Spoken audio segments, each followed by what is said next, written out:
ਸਤਿ ਸ਼੍ਰੀ ਅਕਾਲ ਜੀ। ਪੰਜਾਬੀ ਰੇਡੀਓ ਤੇ ਪੰਜਾਬੀ ਟੀਵੀ USA ਵੇਖ ਸੁਣ ਰਹੇ ਸਾਰੇ ਸਰੋਤਿਆਂ ਦਾ ਬਹੁਤ-ਬਹੁਤ ਸਵਾਗਤ ਹੈ। ਇਸ ਸਮੇਂ ਦੇ ਵਿਸ਼ੇਸ਼ programme beyond the headlines with Mandeep Punia ਦੇ ਵਿੱਚ। ਪ੍ਰੋਗਰਾਮ ਨੂੰ ਕੁਝ ਦਿਨਾਂ ਤੋਂ ਆਪਾਂ ਹਿੰਦੀ ਦੇ ਵਿੱਚ ਕਰ ਰਹੇ ਹਾਂ, ਸੋ ਗੱਲਬਾਤ ਸਾਰੀ ਹਿੰਦੀ ਦੇ ਵਿੱਚ ਹੋਵੇਗੀ। ਸਰੋਤਿਆਂ ਦੀ ਜਾਣਕਾਰੀ ਦੇ ਲਈ ਦੱਸ ਦਈਏ ਕਰਦੇ ਹਾਂ ਪੂਨੀਆ ਜੀ ਦਾ ਸਵਾਗਤ। ਬਹੁਤ-ਬਹੁਤ ਸਵਾਗਤ ਹੈ ਪੂਨੀਆ ਜੀ। जी शुक्रिया, नमस्कार, सत श्री अकाल, आदाब गुरप्रीत। सत श्री अकाल, आदाब। सो खबरों की तरफ अगर हम बढ़ें तो सबसे पहले बात रूस से लिए जाते तेल पे करते हैं। रूस से तेल लेना कम कर दिया है भारत ने, और इस पे ट्रम्प का जो रिएक्शन आया है उस पे जरा बताइए कुछ। देखिए, इसमें तो मामला यही है कि एक वायरल हो रहा है जिसमें वो वहाँ के अगर हम बात करें तो उससे बात कर रहे हैं सेनेटर से, और सेनेटर को बता रहे हैं, सेनेटर ने उनसे पूछा कि ये जो रसिया से तेल कम करने वाला जो मामला है भारत का, तो उसको कहते हैं कि जो रसिया से जो तेल आयात कम किया है नरेंद्र मोदी ने, इसको लेकर वो खुश हैं। वे उन्होंने कहा कि नरेंद्र मोदी बहुत अच्छे इंसान है, वो मुझे खुश करना चाहते थे। वे जानते थे कि मैं खुश नहीं था, इसलिए मुझे खुश करना जरूरी था। हम व्यापार करते हैं और उन पर टैरिफ बढ़ा सकते हैं। तो मतलब जो भारत पर जो टैरिफ बढ़ाया गया, उसके बाद ही रसिया से जो तेल खरीद रहा था वो भारत ने कम किया है। और ये ट्रंप ने अपने जो अमेरिकी सीनेटर थे लिंडसे ग्राहम, उनसे जो बातचीत हुई उसमें उन्होंने कहा है। और इसमें देखिए कि तकरीबन 4 साल बाद 2021 से ही ये लगातार बात चल रही थी, और 4 साल बाद भारत ने जो है तेल आयात घटाया, और वो भी जब ट्रंप ने जो टैरिफ हैं वो इतने ज्यादा कर दिए, उसके बाद ये अपन कहें कि जो आयात था वो घटाया। हालांकि भारत कह रहा है कि रसिया जो पहले डिस्काउंट देता था वो कम कर दिए थे, इसलिए हमने घटाया है। लेकिन जो ट्रंप की ऑडियो है वो कुछ और कह रही है। ट्रंप की ऑडियो कह रही है कि हम व्यापार करते हैं और हमने टैरिफ लगाया, इसी वजह से जो और नरेंद्र मोदी को समझा गया था कि मैं नाराज चल रहा हूँ, और मुझे खुश करने के लिए उन्होंने ये जो आयात है वो घटाया है। जी, अगर हम इससे आगे बढ़ें तो बांग्लादेश के जो प्लेयर हैं मुस्तफिजुर, उसको टीम से केकेआर ने बाहर कर दिया, और अब ये दो देशों के बीच की तल्खी का कारण बन गया है, क्योंकि उधर से बांग्लादेश ने भी इस पे रिएक्ट किया है। देखिए, बांग्लादेश सरकार ने आईपीएल को लेकर रिएक्ट किया है। बेसिकली बीसीसीआई ने जो मुस्तजीर रहमान था उसको जो निकाला, आईपीएल खेलने से मना किया, उसके तुरंत बाद ही वहाँ के जो सूचना एवं प्रसारण जो मंत्रालय है, इंफॉर्मेशन एंड ब्रॉडकास्टिंग मिनिस्ट्री, उन्होंने कहा है कि हम बांग्लादेश में आईपीएल का ब्रॉडकास्टिंग ही नहीं होने देंगे। यानी कि वैसे अगर आप देखें आईपीएल के लिहाज से, बीसीसीआई के लिहाज से भी, तो बड़ा मार्केट है। मतलब बांग्लादेश कोई छोटा, मतलब नंबर के हिसाब से देखेंगे तो एक बड़ा देश है, और उन्होंने मना कर दिया है। और बांग्लादेश, हम सबको पता है कि 7-8 देश ही क्रिकेट खेलते हैं, उनमें से बांग्लादेश भी एक है। बांग्लादेश ने धमकी को थोड़ा और आगे तक बढ़ाया है। बांग्लादेश ने ये भी धमकी दिया है कि वो जो T20 वर्ल्ड कप है भारत में खेलने के लिए, वो भी नहीं आएंगे। तो एक हिसाब से बड़ी, अब बीसीसीआई, लोग सवाल पूछ रहे हैं क्या बीसीसीआई ने ये कोई गलती की है या नहीं की है। ये तो मतलब जो बांग्लादेश क्रिकेट बोर्ड है वो भी यही बात बोल रहा है, वो भी कह रहा है कि हम भारत में क्रिकेट खेलने नहीं आएंगे। 4-5 चंपक उठते हैं और वो एक ऐसे नॉन इश्यू को इशू बना देते हैं, और उनकी बात सरकार मान लेती है। चंपक कहने का मतलब मेरा ये है कि जो ऐसे लोग जो हमेशा इस देश में फिरका परस्ती की राजनीति को हवा देते रहते हैं और मुसलमानों के खिलाफ बयान देते रहते हैं, ये बाबा शाबा, ये अनपढ़ तो होते ही हैं, ये इसको इशू बनाते हैं, और उनकी बात सरकार मान लेती है, बीसीसीआई मान लेती है, और वो खिलाड़ी को बैन कर देती है। और उसका रिएक्शन बांग्लादेश में क्या होगा ये इन चंपकों के शायद पता नहीं होगा कि जिन चंपकों की बात मान के वो कर रहे हैं, वो बहुत बड़ा रिएक्शन आया है बांग्लादेश से। और बांग्लादेश ने कह दिया कि हम आपके यहाँ पर T20 का जो वर्ल्ड कप होने जा रहा है वो भी नहीं खेलेंगे, और आईपीएल भी हमारे यहाँ पर ब्रॉडकास्ट ही नहीं करेंगे। तो एक बड़ा नुकसान मेरे को लगता है कि क्रिकेट फ्रेटर्निटी को हो रहा है। मतलब आप ये नहीं हो सकते कि आप हर किसी चीज में, जैसे कला का क्षेत्र हो गया या फिर खेल का क्षेत्र हो गया, ये क्रॉस बॉर्डर चीजें हैं, ये आपकी नेशनल सिक्योरिटी से भी थोड़ी बड़ी चीजें हैं।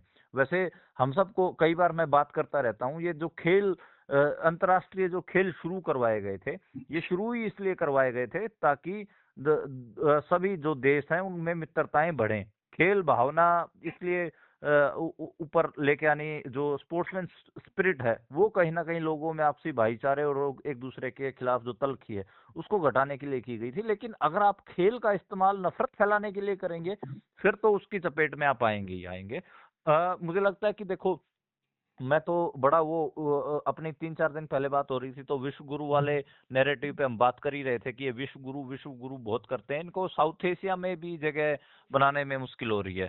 और जी साउथ एशिया में आज देख ही लीजिए कि बांग्लादेश, बिल्कुल। आप बांग्लादेश को खामखा का दुश्मन बना रहे हो। वो बांग्लादेश जिसको आपने आजाद करवाया, जी जो बिल्कुल। आपके साथ खड़ा रहता था हर मामले में, उसको आप ये छोटी छोटी बातों के ऊपर कि हम आपके खिलाड़ी को आईपीएल नहीं खेलने देंगे, ये नहीं करने देंगे, उसको दुश्मन बना रहे हो। अब ये बड़ा इसका नुकसान मेरे को लगता है कि इंडिया की डिप्लोमेसी को होगा। इंडिया को ये चीजें नहीं करनी चाहिए थी।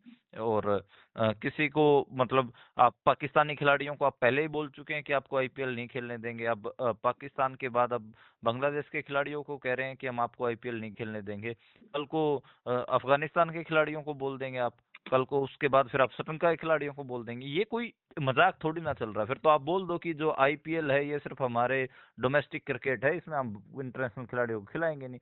आखिरी में ये ना हो जाए, हालांकि ये डिबेट चल रही है, मतलब बहुत सारे साउथ अफ्रीकन और जो ऑस्ट्रेलियन स्पोर्ट्स जर्नलिस्ट हैं वो ये बात बोल रहे हैं कि जब से क्रिकेट के ऊपर भारत का कब्जा हुआ है, क्योंकि हमको पता है कि बीसीसीआई दुनिया का सबसे रिच क्रिकेट बोर्ड है, और दूसरे स्पोर्ट्स की बात करें उसमें भी काफी उनके पास पैसा है, और आईसीसी पे के ऊपर भी हमको पता है कि जय शाह और इंडियंस का कब्जा हो गया है। तो वो लोग बोलते हैं कि ये लोग क्रिकेट को बर्बाद कर रहे हैं, और वो हमें महसूस भी होता है बहुत सारे मामलों में, वो चाहे पाकिस्तान और का मामला हो, अब बांग्लादेश का भी दिख ही रहा है। तो नेशनल सिक्योरिटी, आपकी बॉर्डर की लड़ाइयाँ, सरहदी लड़ाइयाँ वो एक तरफ हैं, लेकिन कम से कम जो स्पोर्ट्समैन शिप वाला मामला, जो स्पोर्ट्स है वो एकदम अलग है। अब जैसे मैं आपको बात बताऊं, साल 1999 का वर्ल्ड कप आप याद करिए। साल 1999 ही कारगिल की जंग भी हुई, और उसके बाद 2003 का वर्ल्ड कप याद करिए, भारत पाकिस्तान ने मैच भी खेले, क्या उसमें मतलब हो गया। उसके बाद हमको पता है कारगिल जंग में तो इतनी तलखी भी हो गई थी, उसके बाद भी हम सबको पता है कि जो उस टाइम पे तो बीजेपी की सरकार थी, अटल बिहारी वाजपेयी ही मुख्य प्रधानमंत्री होते थे, तो उन्होंने क्या नीति अपनाई, उन्होंने समझौता एक्सप्रेस ट्रेन चलाया। उसके अलावा जो इंडिया की टीम वो पाकिस्तान में खेलने भी गई, जिसमें वीरेंद्र सहवाग का 319 रन का स्कोर हम सबको याद है। रावलपिंडी एक्सप्रेस, शोएब अख्तर की बॉलिंग हमें याद है। रावलपिंडी एक्सप्रेस इंडिया की अखबारों में हेडलाइन छपता था। तो वो एक वो होता है, मतलब आप जंग में थे, जंग के बाद तुरंत आप कोशिश कर रहे हैं भाईचारे की, और कि दोनों देशों में तलखी ना बढ़े। यहाँ तो उल्टा हो रहा है। यहाँ तो पाकिस्तान तो छोड़िए, बांग्लादेश के साथ, ये बांग्लादेश के साथ ना इनकी कोई लड़ाई है ना कुछ और है, बांग्लादेश के। और मतलब जो घटनाक्रम है, मतलब माइनॉरिटीज की को लेकर जो ट्रीटमेंट है, वो तो पूरे साउथ एशिया के हालात ऐसे है ना। आपके मुल्क में कौन सा आप माइनॉरिटीज के साथ अच्छा कर रहे ठीक हैं। बिहेव कर रहे हैं। तो बिल्कुल। वो तो सारे साउथ एशिया के हालात हैं। माइनॉरिटीज के साथ तो हम तो चाहते हैं कि हर, चाहे दुनिया का कोई भी कोना हो, जहाँ पे भी कम गिनती के लोग हैं उनके साथ कोई भी बदसलूकी ना हो, उनके साथ द्वितीय दर्जे के नागरिक जैसा बिहेव ना किया जाए, सेकंड सिटीजन के टाइप बिहेव ना किया जाए, उनको भी मतलब बराबरी का अक्सर सब मिले, वो बिल्कुल उसकी तो हम हिमायती हैं ही हैं। तो लेकिन मतलब उसका मतलब ये नहीं है कि आप जो जो डोमेस्टिक पॉलिटिक्स है उसकी बिना के ऊपर आपका जो डिप्लोमेटिक रिलेशंस हैं दूसरे मुल्कों के साथ, उनको ही आप खराब कर लोगे। तो ये एक मेरे को थोड़ा खराब लगा बांग्लादेश के साथ, मतलब भारत को संबंध बिगाड़ने की कोई जरूरत नहीं थी। जी, फालतू में वैसे बात तो इंसानियत की करनी चाहिए ना कि धर्म की। इंसानियत जहाँ पर भी बची रहेगी वहाँ पर सब कुछ अच्छा रहेगा। इससे आगे बढ़े तो अभी हम इंदौर के ऊपर बात कर ही रहे हैं। इंदौर में जो कुछ हो रहा है, उसके बाद जो जैसा व्यवहार वहाँ के नेताओं का है, उसकी बात होते-होते अभी ये बात वहाँ पर रुकी नहीं है। अभी एक और शहर में ऐसी ही तस्वीर सामने आई है जहाँ से 100 से ज़्यादा बच्चे बीमार हो गए हैं प्रदूषित पानी की वजह से। ये कहाँ की घटना है और ये प्रदूषित पानी क्या वैसा ही है जैसा पहले था? देखिए, ये घटना बेसिकली गुजरात के जो राजधानी है गांधीनगर वहां से है। अब आप कहेंगे कि तो ये तो गुजरात मॉडल बताया जाता है, वाइब्रेंट गुजरात, और गुजरात तो बहुत डेवलप्ड है, वहां पर पानी पीने से बच्चों को टाइफाइड हो जा रहा है। ये कहाँ से खबर आ गई? ये खबर उसी गुजरात की है जिसको ऐसे डेवलप्ड गुजरात बता के और गुजरात मॉडल बता के प्रचारा जाता है। लेकिन वहां के गांधीनगर में, जो गुजरात की राजधानी भी है, वहां पर 150 के आसपास बच्चों को आज अस्पताल में भर्ती करवाया गया। 50% उनमें से, 150 बच्चों में से 50% को टाइफाइड पाया गया है। और हालात इतने बिगड़े हुए हैं कि जो सिविल अस्पताल है वहां पर बच्चों को भर्ती करने के लिए नया वार्ड खोलना पड़ा है। और ये जो इलाका है, वो शहर के जो सेक्टर हैं, सेक्टर 24, 28, आदिवाड़ा इलाका, ये मतलब वर्किंग क्लास का, आदिवाड़ा जैसा इलाका ये वर्किंग क्लास है। सेक्टर 28 और 24 ये ठीक ठाक अपन कहें कि मिडिल क्लास का इलाका है। और हालत मतलब बहुत खराब मामला है। और 90,000 लोग इस पूरे जो खराब पानी है इसकी चपेट में आए हुए हैं। लोगों ने टेप वाटर पीना छोड़ दिया है। सब लोग बिस्लरी का पानी वहां पर भी पी रहे हैं। और गंभीरता ऐसी है कि वहां पर 75 से ज्यादा स्वास्थ्य विभाग की टीमों को वहां पर लगाना पड़ा है। मतलब आप सही कह रहे हैं कि हम पिछले कई दिनों से इंदौर की खबर कर रहे थे, और इंदौर में भी हम सबको पता है कि आज फिर डेथ टोल बढ़ा है। 70वीं मौत भी हुई और 20 नए मरीज मिले हैं। और एपिडेमिक की तरह ये दिख रहा है। और उसके बाद इंदौर में तो काफी इसको लेकर डिबेट भी है। वहां पर जो बीजेपी के नेता वगैरह हैं उनके ऊपर चूड़ियां, चप्पल फेंकी जा रही हैं, वहां के नागरिक फेंक रहे हैं। मतलब हम जैसे मतलब बहुत ये बात होती है, विश्व गुरु विश्व गुरु विश्व गुरु, ठीक है, आप विश्व गुरु हैं, आप दुनिया के टीचर बनिए। लेकिन कम से कम जो बेसिक नेसेसिटीज हैं आपके बड़े शहरों में, मतलब इंदौर कोई छोटा शहर नहीं है, मध्य प्रदेश का टायर 1 शहर है। मतलब जैसे पंजाब के जब हम बात करते हैं तो पंजाब में हम अमृतसर का नाम लेते हैं, लुधियाना का नाम लेते हैं, पटियाला का, इनको हम ऐसे शहर मानते हैं जो एस मतलब पहली कैटेगरी के शहर हैं पंजाब के। तो ऐसे ही अगर हम बात करेंगे मध्य प्रदेश की, तो भोपाल, इंदौर ये पहली कैटेगरी के शहर हैं। इंदौर में ये हो रहा है। और वहां दूसरी तरफ गुजरात में तो जो गांधीनगर है वो तो राजधानी है। ठीक है, आप समझिए कि आपकी राजधानी का ये हाल है कि वहां पर आप बेसिक जो ड्रिंकिंग वाटर है लोगों को साफ, वो नहीं प्रोवाइड कर पा रहे हैं। बच्चे अस्पतालों में भर्ती हो रहे हैं, लोग मर रहे हैं। तो आप सोच के देखिए कि जो गुजरात के सुदूर आदिवासी इलाके होंगे उनमें क्या स्थिति होगी। तो उनमें तो और भयानक स्थिति होगी। तो ये जो तस्वीरें हैं ग्राउंड से, ये गायब होती जा रही हैं। और उसी का कारण ये है कि जो इस किस्म की खबरें हमें देखने को मिलती हैं कि जो पानी पीने की वजह से लोग बीमार हो रहे हैं, मर रहे हैं, बच्चों को टाइफाइड हो रहा है। जी, बिल्कुल, बिल्कुल। इससे आगे हम बढ़ते हैं तो उधर डेरा मुखी राम रहीम 15वीं बार बाहर आ गया। हाँ जी, ये तो मतलब कई बार हम बात करते हैं, इससे तो 3-4 दिन पहले ही हम बात कर रहे थे आसाराम की, और आसाराम बाहर आया था। अब 40 दिन की पैरोल पर बाहर जो जो गुरमीत राम रहीम है वो आया है। और वो अपने सिरसा के आश्रम में भी पहुंच गया है। और देख रहे थे बहुत बड़ा काफिले के बीच में वो आया, लैंड क्रूजर्स, पुलिस की प्रोटेक्शन थी, आगे पीछे पुलिस की स्कॉर्पियोज थे और बीच में उसके लैंड क्रूजर्स का काफिला था। तो जो सजा याफ्ता आदमी है वो 15वीं बार फरलो पे आया है। और 7 पखंडियों को बार बार, कभी इन 45 दिन की फरलो मिलती, कभी 40 दिन की, कभी 2-2 महीने की, कभी कभी ये 6-6 महीने बाहर रह जाते हैं। और जो पॉलिटिकल प्रिजनर्स हैं वो जेलों में ही बैठे हैं। इससे अगली खबर आप देख लीजिए, जो अपन इससे अगली खबर कर रहे हैं, वो उमर खालिद और शर्जील इमाम को आज जमानत नहीं मिली है सुप्रीम कोर्ट से। उनकी जमानत याचिका लगाने पर भी 1 साल की रोक लगा दी गई है। हालांकि 5 और जो दूसरे नौजवान थे उनको जमानत दी गई है, पर शर्जील इमाम और उमर खालिद को नहीं दी गई है। तो मतलब पिछले 5 साल 3-4 महीने से ये उमर खालिद और बंद हैं, और इनको जेल में बंद हैं। इनकी सिविल लिबर्टीज का क्या होगा? पॉलिटिकल, इनका जो विरोध था सीएनआरसी का, वो क्या विरोध था? पॉलिटिकल विरोध था। जो पॉलिटिकल कैदी हैं वो जेलों में ही हैं।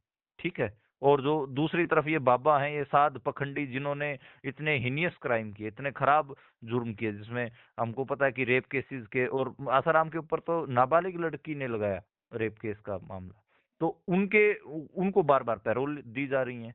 तो ये तो इस मुल्क के हालात हैं, और मतलब काफी खराब लगा। हालांकि जो पंजाबी मूल के जोहरान ममदानी हैं, वो जब न्यूयॉर्क के गवर्नर बने तो उन्होंने उमर खालिद के लिए एक नोट भी लिख कर भेजा था, और उन्होंने लिखा था कि हम सब आपको देख रहे हैं।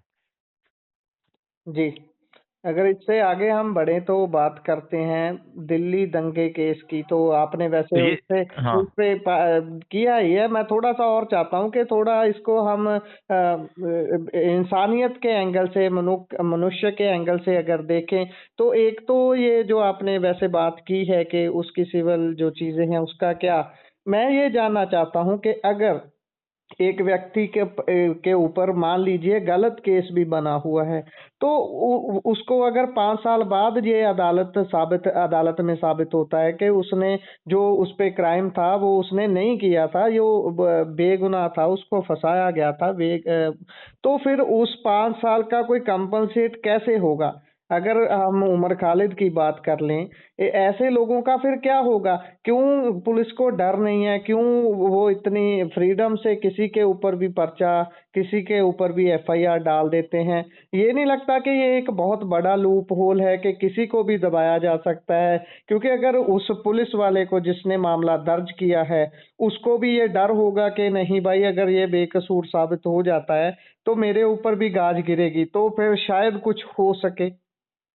तो देखिए, ऐसा तो भारत में बहुत कम केसेस में हुआ है कि जो कार्रवाई करने वाले लोग हैं, पुलिस वाले हैं, उनके ऊपर कोई गाजगिरी हो।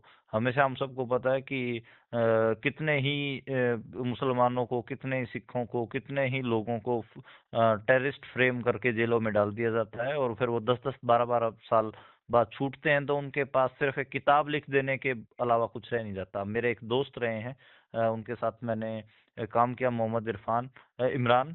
तो इमरान बेसिकली बहुत छोटी उम्र में उनको जेल में डाल दिया गया था, दिल्ली की जेल में, तिहाड़ में रहे वो। और जब उनको जेल में डाला गया था तो सिर्फ वो 19 साल के थे, और जब वो जेल से बाहर आए तो 33 साल के हो चुके थे। और जब जेल से बाहर आए 14 साल बाद, तो बड़े उनके लिए दुनिया बदली हुई थी, दिल्ली उनके लिए बदली हुई थी। जब उनको जेल में डाला गया था तो एक छोटे बच्चे थे, दिल्ली में ना मेट्रो ट्रेन थी, दिल्ली में ना मेट्रो पुल बने हुए थे बड़े बड़े, ना दिल्ली में इंटरनेट था, ना दिल्ली में इतने कहें कि तरक्की हुई थी। तो और जब वो जेल से बाहर आए थे, उनको मेट्रो ट्रेनें दिखी, उनको इंटरनेट का जमाना, उनको तमाम जो तरक्की जिसको कह सकते हैं वो दिखी, तो एकदम वो घबरा भी गए। और काफी दिन उनके साथ मैंने काम किया, तो कई बार सिविल लिबर्टीज के मामलों पे चर्चा होती थी, तो वो कहते थे कि जीवन बड़ा नर्क होता है जेल में। मतलब जो जेल की चारदीवारी होती है उस पे जो रंग चढ़ा होता है, जो जिस रंग की दीवार कर रखी होती है, उस रंग से नफरत होने लगती है। उनको जो पीला मटियल रंग होता है उससे काफी उनको दिक्कत होती थी, इमरान को। और ये मैंने उमर खालिद की एक चिट्ठी में भी पढ़ा था। और इमरान ने फिर एक किताब भी लिखी, उसका टाइटल था फ्रेम्ड एज अ टेररिस्ट। तो उनके पास मतलब वो पूरा एक्सपीरियंस लिखने के अलावा कुछ रह नहीं गया था, 14 साल जो उनको उनके जीवन जेल में गए। और बाद में फिर पुलिस ने कह दिया कि नहीं नहीं, हमने तो गलत बंदे को उठा लिया था। उमर खालिद, हम सबको पता है कि जेएनयू के रिसर्च स्कॉलर, पीएचडी, कहीं अच्छी जगह पे टीचर होने चाहिए थे, प्रोफेसर होने चाहिए थे, इतने इंटेलिजेंट हैं। क्योंकि मैं इसलिए दावा कर रहा हूँ क्योंकि मैं खुद उनके साथ जेएनयू में रहा हूँ, हमने स्टूडेंट एक्टिविज्म भी इकट्ठा किया है। और उनके आज पार्टनर से मेरी बात हो रही थी, बानो ज्योत्सना उनकी पार्टनर का नाम है। तो वो कह रही थी कि उमर से बात हुई, तो उमर को बताया हमने कि आज आपको जमानत नहीं मिली है। तो फोन पे बात हो रही थी उनकी जेल में, तो तुरंत उमर खालिद कहते हैं कोई नहीं, अब तो मुझे जेल की आदत हो गई है। तो मतलब अब उसको यही मेरी जिंदगी है, उन्होंने मतलब जो अगला डायलॉग बोला कि अब तो मुझे जेल की आदत हो गई है, यही मेरी जिंदगी है। मतलब उनके दिमाग में ये हो गया है कि ये मुझे बाहर नहीं निकलने देंगे। एक और उनका, मैं तो आखिरी भाषण मैं सुन रहा था, मतलब जो दिल्ली पुलिस ने जो भाषण भी कोर्ट में दिए हुए हैं कि इनकी वजह से हिंसा भड़की, अशांति फैली, टाइप जो भी, उसमें कुछ ऐसा भी नहीं है, कुछ नहीं है ऐसा जिसमें ये दिख रहा हो कि उमर खालिद भड़काते दिख रहे हो लोगों के, बल्कि वो गांधीयन वे ऑफ प्रोटेस्ट की बात कर रहे हैं, सत्याग्रह की बात कर रहे हैं, पीसफुल प्रोटेस्ट की बात कर रहे हैं। पर खैर मेरे को लगता है कि उनके केस में उनका मुसलमान होना ही सबसे बड़ा बड़ा गुनाह हो गया है, और वो पिछले 5.25 साल से जेल के अंदर बंद है। जी, इससे आगे अगर हम बढ़ें तो उधर एक आंध्र प्रदेश में तेल के कुएं में गैस का रिसाव हो गया। हाँ जी, ये ओएनजीसी का तेल का कुआं है, और उसमें ब्लास्ट हुआ है। आसपास के जो गांव हैं 5-6, उनको खाली करवा दिया गया है, और बहुत गहरा धुआं वहां पर फैला हुआ, लगातार आग लगी हुई है। मौके पर टीमें पहुंची हुई हैं, और ये मतलब तकरीबन 1500 करोड़ रुपए का वहां पर इस समय जो इंफ्रास्ट्रक्चर चीजें वो सब बताया जा रहा है। तो काफी वहां पे नुकसान हुआ है। तो देखते हैं कि मतलब इस पे बनता क्या है। अभी तो वहां पर वो काफी मतलब आसपास के गांव खाली कराए गए हैं, और टेंशन बढ़ी हुई है। जी, इससे आगे अगर हम बढ़े तो उधर बठिंडा में आज फिर से पेशी थी कंगना रनौत की, तो वो पहुंची नहीं। हाँ जी, आज बीजेपी की नेता और हिमाचल की मंडी से सांसद कंगना रनौत की आज बठिंडा में पेशी थी, और अदालत ने जो उन्होंने बुजुर्ग महिला किसानों के ऊपर जो कमेंट किया था, उसको लेकर उनकी पेशी थी, तो आज वो शामिल नहीं हुई। उन्होंने आज फिर एक दरखास्त भेज दी कि मेरे को ऑनलाइन हाजिर होने का, फिजिकली इसमें हाजिर होने की बजाय मुझे इसमें यहाँ पर डिजिटली जुड़ने का वो दिया जाए, वीडियो कॉन्फ्रेंसिंग के राही मुझे पेश होने का छूट दी जाए। तो हालांकि ऐसी कोई छूट उनकी स्वीकार नहीं की गई है, 15 जनवरी की अगली तारीख दे दी गई है। तो अब देखते हैं कि 15 तारीख को वो फिजिकली प्रेजेंट होते हैं, या फिर वो दोबारा से वही चीज आगे बढ़ा देंगे कि मैं ऑनलाइन पेश होना चाहती हूँ अदालत में। उनका वो कमेंट 100-100 रुपए लेकर धरना करने आती हैं महिलाओं के महिला किसानों को लेकर, काफी उनको महंगा पड़ रहा है। उनको नहीं पता है कि जो पंजाब के लोग हैं, पंजाब की जो औरतें हैं, वो आखिरी दम तक अपने इज्जत के लिए, अपने हक के लिए लड़ाई लड़ते हैं। तो मतलब उनको आखिरी में कंगना रनौत को माफी तो मांगनी ही पड़ेगी, और उनको इस मामले में और उसको झुकना पड़ेगा, और बाज भी आना पड़ेगा, क्योंकि पंजाब को लेकर, सिखों को लेकर, किसानों को लेकर वो हर टाइम हम देखते हैं कि बहुत अनाप शनाप बयानबाजी करती रहती है। जी, और इसी के साथ अगर डीआईजी बुल्लर की बात करें तो उसको जमानत मिल गई है। हाँ जी, ये पंजाब के वही विवादित डीआईजी भुल्लर, जिनको रिश्वत लेते हुए पकड़ा गया था, और जिनके 2-3 दिन पहले भी जब मामला चल रहा था अदालत में, तो उसमें उन्होंने कहा था कि वो तो रिश्वत लेने की तो बात कर ही नहीं रहे थे, वो तो सेवा पानी की बात कर रहे थे। तो उनके वकील ने दलील दी थी। आज जो सीबीआई थी वो 90 दिन का टाइम मांग रही थी, और उनकी दलील को स्वीकार नहीं किया गया, चार्जशीट कुछ दाखिल नहीं की गई। 60 दिन हो चुके हैं इस मामले को, तो चालान पेश नहीं होने के कारण उनको डिफॉल्ट बेल आज दे दी गई है। तो अब देखते हैं कि उनके आगे मामला कैसे बढ़ता है। तो जो उनके पास इतनी रिकवरी हुई है, इतनी चीजें सामने आई हैं, देखते हैं कि उसके मामले में जो डीआईजी हरचरण सिंह भुल्लर हैं, उनका कुछ बनेगा, या फिर उनको वापस वो दोबारा पुलिस की सेवा में शामिल हो जाएंगे, और दोबारा से लोगों को फोन करके कहेंगे कि भाई सेवा पानी कर दो मेरी। जी बिल्कुल। उधर पंजाब के लुधियाना के पास जगराऊं पड़ता है, वहाँ की एमएलए माणूके के करीबी का कत्ल हो गया है। हाँ, एमएलए के भतीजे का, बल्कि करीबी नहीं कहिए, एमएलए सरबजीत कौर माणूके हैं, उनके भतीजे की हत्या की गई है। और ये अपन कह सकते हैं कि स्टेट ऑफ पंजाब के लॉ एंड ऑर्डर की स्थिति है। और यही नहीं, मतलब आज आम आदमी पार्टी के एक सरपंच की मर्डर की प्लानिंग भी हुई है, अमृतसर का ये मामला है। तो मतलब हर जगह पंजाब में देख रहे हैं, मतलब तो बीजेपी के जो आम आदमी पार्टी के जो नेता हैं, उनको भी नहीं बख्श रहे हैं बदमाश। तो जो हम कह रहे हैं कि पंजाब में बड़ा लॉ एंड ऑर्डर की स्थिति खराब है, गैंगस्टर कल्चर को बढ़ावा दे रही है, और जो मौके की हुकूमत है वो लॉ एंड ऑर्डर को मेंटेन नहीं कर रही है, बल्कि जो पॉलिटिकल लोग हैं और जो सिविल सोसाइटी के लोग हैं, पत्रकार लोग हैं, उनके ऊपर ही सिर्फ मुकदमे दर्ज करने में व्यस्त हैं। जो क्रिमिनल्स हैं असल में, जो लोगों को मार रहे हैं, गैंगस्टर्स हैं उनके ऊपर वो काबू नहीं कर रही है। तो ये state of law and order देख सकते हैं आप पंजाब का, बहुत मतलब अपन कह सकते हैं कि बहुत खराब है। जी, बिल्कुल, बहुत ज़्यादा हालत ख़राब है और बीते दिनों में कुछ एक बहुत ज़्यादा चर्चा में आई थी महिला जो जत्थे के साथ पाकिस्तान गई थी, लेकिन उसके बाद वहाँ से गायब हो जाती है। तो उसकी एक वीडियो आती है जिसमें वो शादी के रस्में करती हुई दिखाई जाती है कि उसने इस्लाम कबूल कर लिया है और शादी कर ली है वहाँ पर सरबजीत कौर। अब उसको लेकर एक खबर क खासी वायरल हो रही है कि सरबजीत कौर को अरेस्ट कर लिया गया है, इसमें कितनी सच्चाई है? देखो, यहाँ पर तो जो पाकिस्तान की जो श्रोमणी गुरुद्वारा प्रबंधक कमेटी है, पीएसजीएमसी, वहाँ उस कमेटी ने और पाकिस्तानी पंजाब के जो मंत्री है रमेश सिंह अरोड़ा, उन्होंने इस बात की पुष्टि की है कि सरबजीत कौर की गिरफ्तारी हो चुकी है और 4 जनवरी यानी कि बीती कल को उनकी गिरफ्तारी हुई है। ननकाना साहिब के गांव पेहरेवाली में इंटेलिजेंस ब्यूरो और जो लोकल पुलिस थी, उन्होंने ये कार्रवाई की है। उनके पति को भी गिरफ्तार किया गया है। नासिर हुसैन उनके पति का नाम है, तो उनको भी डिटेन किया गया है। और ये खबर है कि बातचीत चल रही है कि उनको दोबारा वाघा बॉर्डर के रास्ते से डिपोर्ट किया जा सकता है। वो जो मुक्तसर जिला है वहाँ की रहने वाली थी और मुक्तसर और कुछ पिछले दिनों ही हम सबको पता है कि एसजीपीसी का जो डेलीगेशन जाता सिखों का सरदवालू उनके साथ वो अटारी बॉर्डर से पाकिस्तान गई थी और 10 दिन बाद जब जत्था लौटा तो उसमें शामिल नहीं थी और वो गायब हो गई थी।